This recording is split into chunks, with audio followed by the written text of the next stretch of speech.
ನಾಯಕರಿಗೂ ಕೂಡ ಏನ್ಗಡೆ ಯಾವಾಗ ಬಂದ್ರು ಇದೇ ಕೂಗು ಇದೇ ಜನ ನಿಜವಾದ ಪಾಲ್ಗಳನ್ನು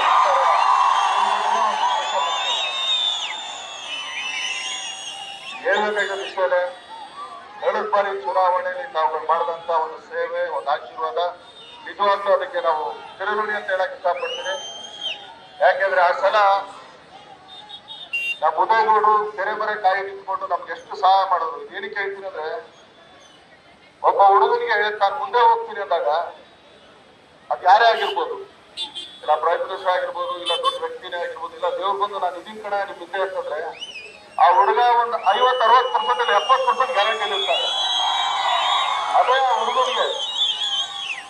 ಆ ಹುಡುಗನಿಗೆ ಮುಂದೆ ಹೋಗಿ ಹಿಂದೆ ನಾನು ಇದ್ದೀನಿ ಅಂತ ತಂದೆ ಹೇಳಿದಾಗ 100% ಮುಂದೆ ಹೋಗ್ತಾನೆ. ಯಾಕಂದ್ರೆ ಕಳೆದ ಬಾರಿ ನಾವು ನಿಂತಾಗ ಇಲ್ಲಿ ದರ್ಶನ ಹೋಗಿ ನಾವು ಹಿಂದ್ಗಡೆ ಇದೀವಿ ಅಂತ ಹೇಳಿ ನಮ್ಗೆ ತುಂಬಾನೇ ಸಪೋರ್ಟ್ ಮಾಡಿದ್ರು. ನಿಜವಾಗ್ಲು ಅದಕ್ಕೆ ಯಾವಾಗ್ಲೂ ನೆನ್ಸ್ಕೊಂಡ್ರು, ನಾನು ತುಂಬಾ ನೆನ್ಸ್ಕೊಳ್ತೀನಿ ಅದನ್ನ. ಈ ಸಲ ಕಾಂಗ್ರೆಸ್ ಅಭ್ಯರ್ಥಿಯಾಗಿ ಸ್ಟಾರ್ ಚಂದ್ರು ನಿಂತಿದ್ದಾರೆ.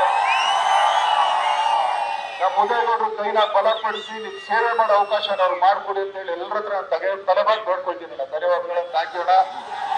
ಆಯ್ತಾ, ಹಂಗೆ ಹೋಗೋಣ, ಖಂಡಿತ ಬಂದಾಗ ಹಂಗೆ ಹೋಗ್ರೆ ನೀವು ಬಿಡೋಣ ಅಂತ. ನಮ್ಮ ಮನೆಯಲ್ಲೊಂದು ಪುಟ್ಟ ಪಾಪು